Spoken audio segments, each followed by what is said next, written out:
পুঁজিবাজার বিষয়ক পর্যালোচনা শুনতে চাই একজন অতিথির কাছ থেকে। আমার সাথে এই মুহূর্তে যুক্ত রয়েছেন 21 ওয়েলথ ম্যানেজমেন্টের প্রধান নির্বাহী কর্মকর্তা কাজী আহসান মারুফ।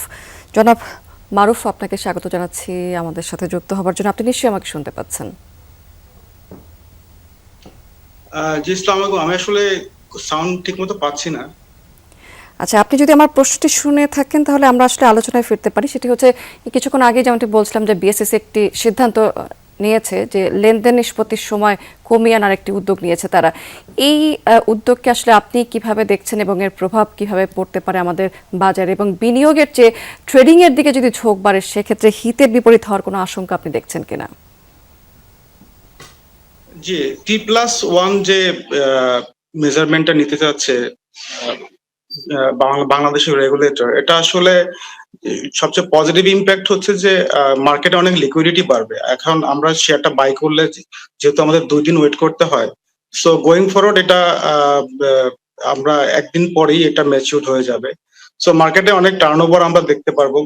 এটা মার্কেটের জন্য পজিটিভ। বাট প্রবলেম যেটা হচ্ছে যে যেমন আমাদের পার্শ্ববর্তী দেশ ইন্ডিয়া বা আমেরিকাতে আগে সেন্ট্রাল কাউন্টার পার্টি ওরা আগে এস্টাবলিশ করে তারপর এই ডে ট্রেডিংটা বা T+1টা ইন্ট্রোডিউস করেছিল।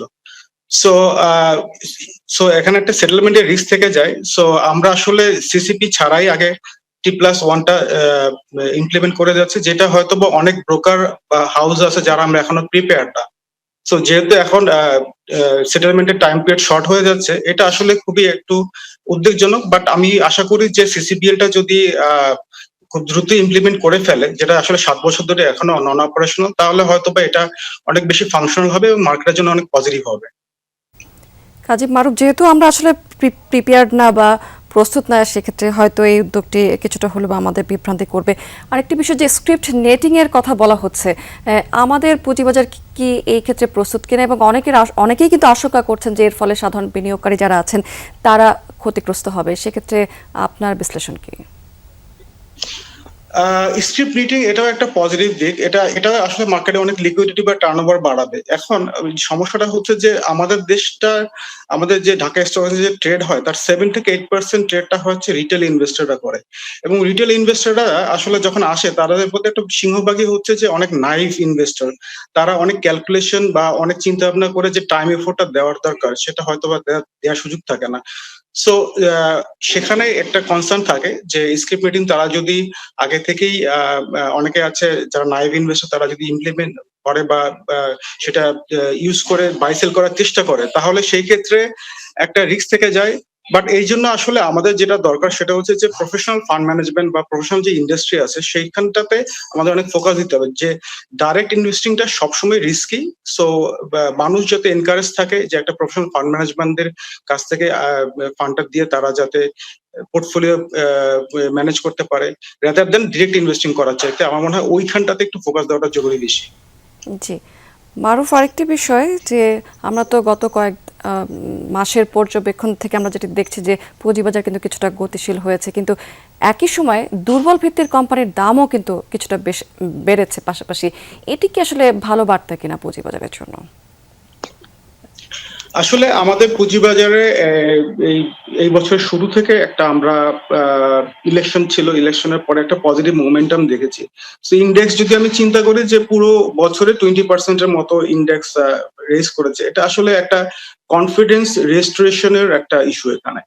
সো রিসেন্টলি আমরা যেটা দেখতে পাচ্ছি যে কয়েকদিন আগে যে বাংলাদেশ ব্যাংক আপনার পলিসি রেটটা 10% থেকে 9.5% করেছে। সো আসলে এইটা একটা পজিটিভ বার্তা আমাদের পুঁজিবাজারকে দেয় যে এখন ইন্টারেস্ট রেট ফল করার সময় হচ্ছে। সো আলটিমেটলি ইন্টারেস্ট রেট ফল করার সাথে ইকুইটি মার্কেটে কিন্তু একটা রিলেশনশিপ আছে। সো ইন্টারেস্ট রেট যখন কম থাকে তখন মানুষ কিন্তু অনেক বেশি ইনভেস্টমেন্ট করে, বিজনেসে একটা গতি আসে। সো এই যে পলিসি রেটটা যে কমিয়ে দিয়েছে এর একটা প্রধান কারণ হচ্ছে যে প্রাইভেট সেক্টরকে এনকারেজ করা, তারা যাতে লেন্ডিং করে অনেক ইনভেস্টমেন্টে যায়। সো এই যে পলিসি রেটটা যে কমিয়ে দিয়েছে এর একটা প্রধান কারণ হচ্ছে যে প্রাইভেট সেক্টরকে এনকারেজ করা, তারা যাতে লেন্ডিং করে অনেক ইনভেস্টমেন্টে যায়। সো আমাদের স্টক মার্কেট হচ্ছে সবসময় হচ্ছে আপনার ইকোনমির একটা লিডিং ইন্ডিকেটর। সো ইকোনমি ভালো হলে তার আগেই কিন্তু প্রভাবটা আপনার শেয়ার মার্কেটে পড়ে। সো আমার কাছে মনে হয় এই আমাদের যে 20% বা সোফার যে রিটার্নটা দিয়েছে স্টিল অনেক স্টকস আছে যেগুলো আছে অনেক চিপ ভ্যালুয়েশনস আছে। মার্কেটে আসলে আমাদের গত 3 বছর বা 4 বছর ধরে যে একটা ডাউন ট্রেন্ড ছিল সেখান থেকে 20% বেড়েছে, এটা আসলে খুব বেশি উদ্বেগজনক না, বাট এটা আসলে সেফ স্ক্রিপ্টে ইনভেস্টমেন্ট করাটা বুদ্ধিমানের কাজ। কাজী মারুফ, অনেক ধন্যবাদ আপনার মূল্যবান মতামতের জন্য। দর্শক, আমরা পুঁজিবাজারের খুঁটিনাটি বিষয় নিয়ে এতক্ষণ আলোচনা করছিলাম। 21 ওয়েলথ ম্যানেজমেন্টের প্রধান নির্বাহী কর্মকর্তা আমার সাথে যুক্ত ছিলেন এতক্ষণ।